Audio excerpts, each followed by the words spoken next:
A different perspective on the future is found at this school in Massachusetts.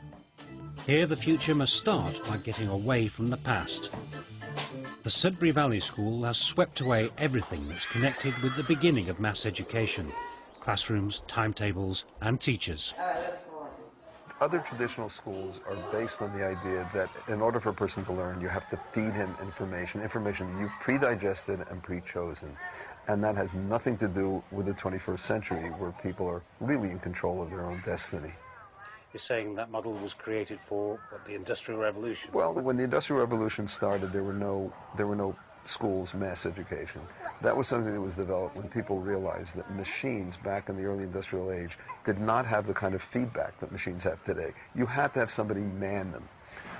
They could do just a certain amount of the work, and the rest had to be done by people. That meant you had to get people who were parts of the machine. There are 200 on roll, aged between 4 and 19, and so long as they keep within the rules, they can spend their day doing whatever they please. I don't see any reason to treat children different from other people. My experience is that they're human beings just like everybody else. And to view a child, certainly after they become articulate and they can make some judgment, which is usually about 4 or 5, to view a child as any less competent to make decisions for themselves than adults, it's ridiculous. What are you going to do today? The school is open between 8:30 and 5:30. But children can arrive at a time that suits them, so long as they stay for 5 hours. The freedom and the being able to do what you want, that's all very nice, but what I think is probably what's helped me the most is simply I've actually met people and befriended people here who actually treated me well. You know, in my old schools, for whatever reason, the majority of my friends weren't really friends. Shows your uniform. Oh, yes. It also has increased my confidence. Hi. Do you know there are some people who might be a bit shocked that you're spending the school day playing cards? Bridge is a good intellectual exercise. There's there's some math involved and there's a lot of logic.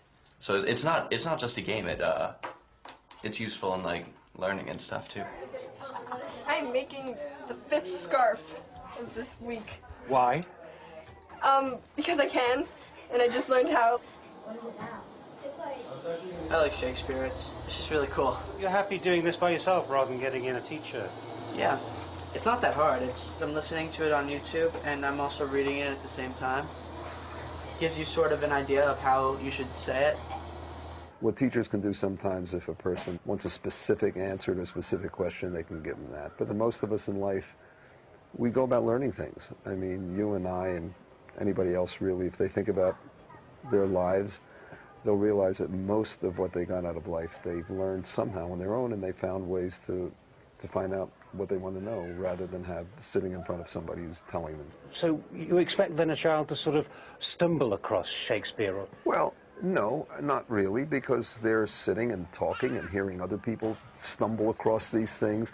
The whole of humanity stumbled across these things. I mean, imagine yourself in Shakespearean England, you know? He wasn't even that much more famous than the other people.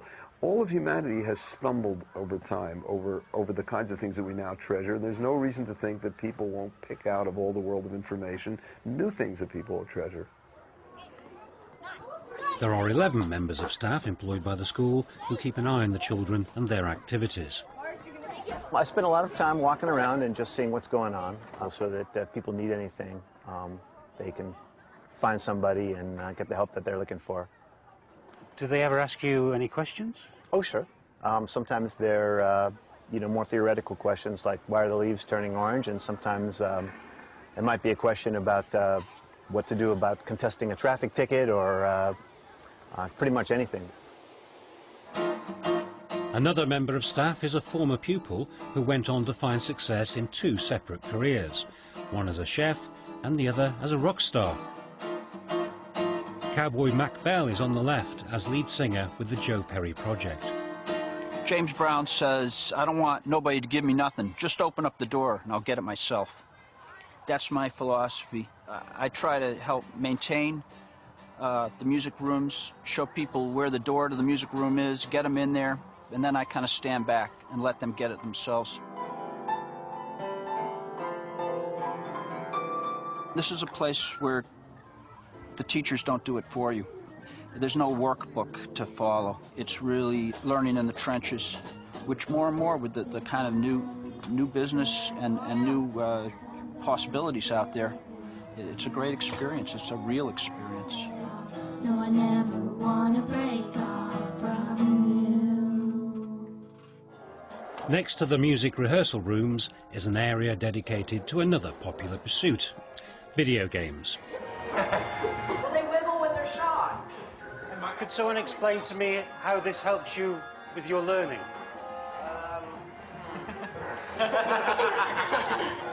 I think it helped a little with my reading abilities, because when I first came here, I wasn't very good at reading because I really didn't find anything that was very interesting. And when I first came here, the video games were pretty much text-based. You had to be able to read to use them properly, so I basically taught myself how to read with video games, and with the help of a few interesting books. Books can be found in almost every room in the school, but children are not taught to read. They become literate, like everything else, when they want to. What are you working on? Just a story. What's it about? I'm not gonna say. Pupil empowerment extends to running the school. Whole school meetings make the policy decisions, while a judicial committee enforces the rules. Today, these pupils have been charged with chalking on the pathway in front of the school. The committee decides it amounts to littering. John, how do you plead to littering for drawing? Guilty. Haru? Guilty. Lillian? Guilty. All right. All right, all in favor of giving them all outside pickup next available 4 days? All in favor? All opposed? Motion passes. Sudbury Valley is unimpressed by moves towards greater personalisation or negotiated learning. It has to be all or nothing. It's still patronizing. As a matter of fact, it's worse than the most traditional and rigid of the other schools. Traditional schools that are rigid, at least 90% of the people who go there hate them and they know the enemy. A school that is allowing you to have a little bit of freedom, seduces you into thinking that the little bit of freedom where you're really being manipulated is the real thing. And that opens you to being manipulated all your life. The Sudbury Valley model has been adopted at more than 30 other schools, mostly in North America, but also on a smaller scale in Denmark, Holland, Belgium and Germany. Nowhere is it considered the soft option. It's the hardest school to be in, and you ask the kids and they'll tell you it's the hardest school to be in. Why? Because if you're told what to do all day, it's like taking care of you all day, right? You don't have to make decisions. Here, a kid has to make decisions. The kids aren't happy here all day. The kids are thriving all day and they're active all day, but they go through all the ups and downs of mistakes, of learning from mistakes, of falling on their faces, picking themselves up again. It's a very, very hard existence, and they have to prioritize their time, and they have to sit and say, well, what is that I really want to do? They have to really find out who they are. If current trends continue, learners will be taking much greater responsibility for their education. If predictions are correct, technology will emerge to support autonomy in learning, at home, in school or in the community. My name is Ken and I'm here to talk to you about Personalisation and technology, two drivers for change which are coming together and creating the potential to revolutionise education for the next generation. It's really a question of where the personalisation line will be drawn. But more importantly, perhaps, who draws the line?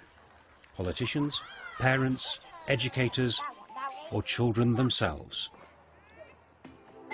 You can look further into the future of learning and teaching and also find a specially prepared set of tomorrow's teacher lesson plans and resources by going to teachers.tv/tomorrow.